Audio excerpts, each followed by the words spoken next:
पाखी एक multinational company में काम करने के साथ सोशल एक्टिविस्ट भी होती है, जो ऑफिस खत्म होने के बाद शाम को घर आकर जरूरतमंद छोटे बच्चों को फ्री में पढ़ाती है। उसकी इस खूबी से बाकी लोगों के साथ सास भी बहुत खुश होती है। तुम सच में बहुत अच्छा काम कर रही हो बेटा, बस ध्यान रखना बच्चे आधे रास्ते में कहीं भटक ना जाए। भटकने से मेरा मतलब सिर्फ गलत काम करना नहीं है। कोई घर की जरूरत के लिए नौकरी करने लगे या किसी के घर वाले उसकी शादी करा दे, ये भी तो मंजिल से भटकना ही होता है ना। वाओ मम्मी, मुझे नहीं पता था कि आप पढ़ाई को लेकर इतनी पर्टिकुलर हो। पर फिक्र मत कीजिए, इनके साथ ऐसा कुछ नहीं होगा। बहू की बात पर मुस्कुराकर सास चली जाती है और पाखी बच्चों को पढ़ाने में बिजी हो जाती है। उसी रात पाखी और विराट साथ बैठकर बातें कर रहे होते हैं, जिसमें बहू सास की पढ़ाई को लेकर नजरिए का विराट के सामने जिक्र करती है। हाँ, मुझे सब पता है।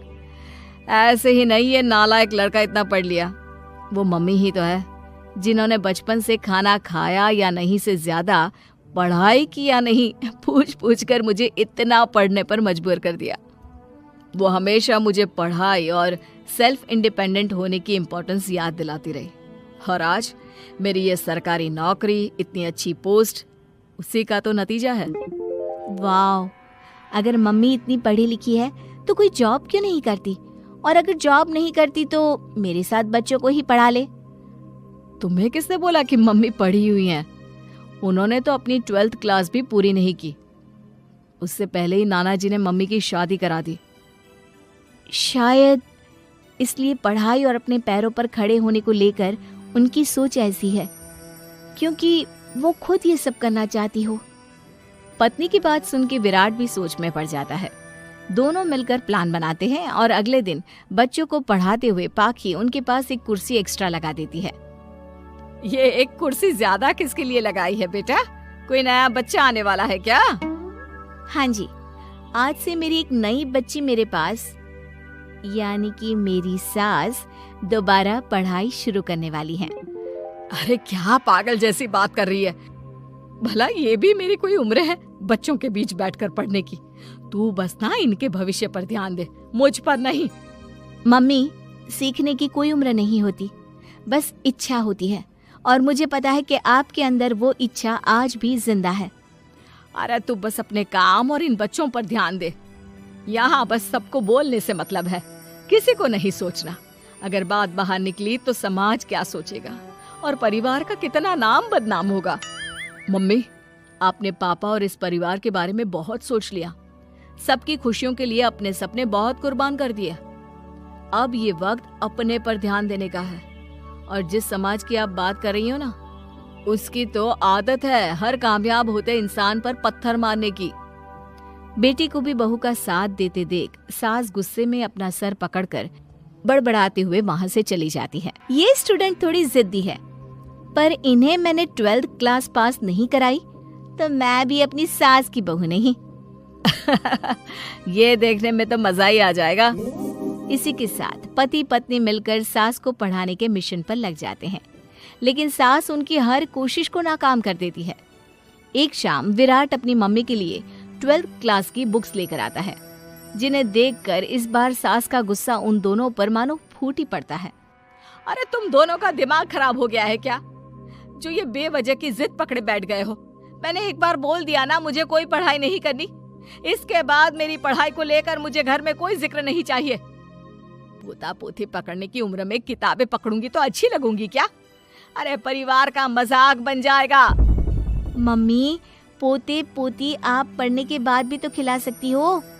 और रही मजाक बनाने वाले लोगों की बात, तो उनके पास खुद का कोई सपना होता नहीं, इसलिए दूसरों की उड़ान रोकने की कोशिश करते रहते हैं।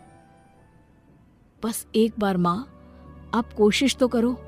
अगर अच्छा नहीं लगा तो हम दोबारा कभी नहीं बोलेंगे।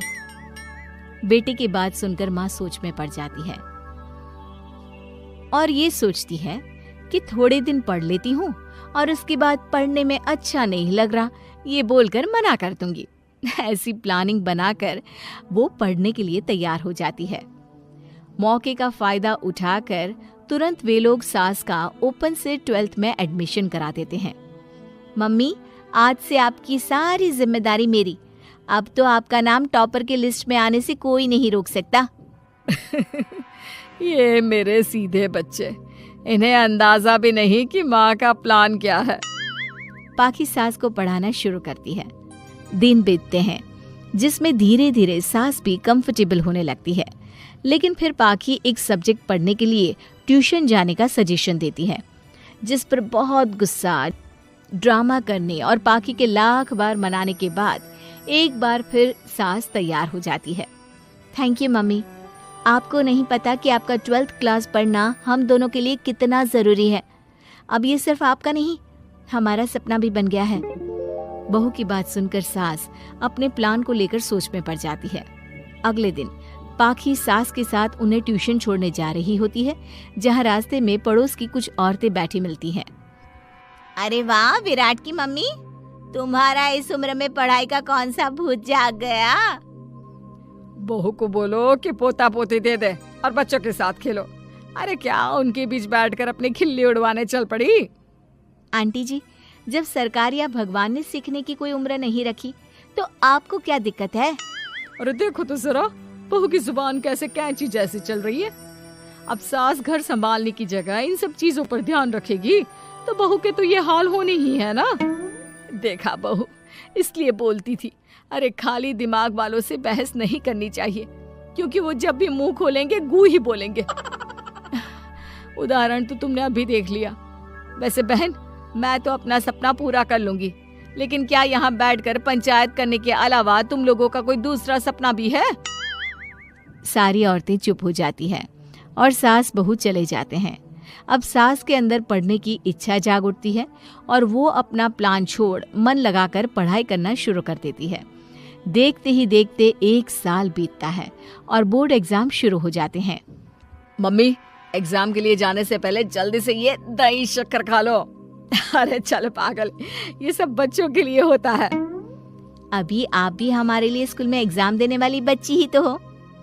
बच्चों का प्यार देखकर सासू माँ खुश हो जाती है और दही शक्कर खाकर विराट के साथ घर से निकल जाती है, जो मम्मी को एग्जाम सेंटर पर छोड़ ऑफिस चला जाता है। इसी तरह समय बीतता है और एग्जाम खत्म होने के बाद देखते ही देखते रिजल्ट भी आ जाता है। मेरी टॉपर माँ, तुमने तो तहलका मचा दिया। हर तरफ तुम्हारे ही चर्चे हैं। घर वाले ये खुशी मना रहे होते हैं कि वही औरतें उनके घर आती हैं। अरे पंचायत की टोली, आज मेरे घर कैसे? बस तुम्हें सॉरी और थैंक यू बोलने आए हैं। उस दिन तुम्हारी बातों और आज तुम्हारे काम ने हमें ये सिखाया कि सपने पूरे करने की कोई उम्र नहीं होती। इसलिए अब हम भी शादी, परिवार, बच्चे और न जाने कितनी वजहों से अधूरे छूटे सपनों को पूरा करेंगे बहन जी।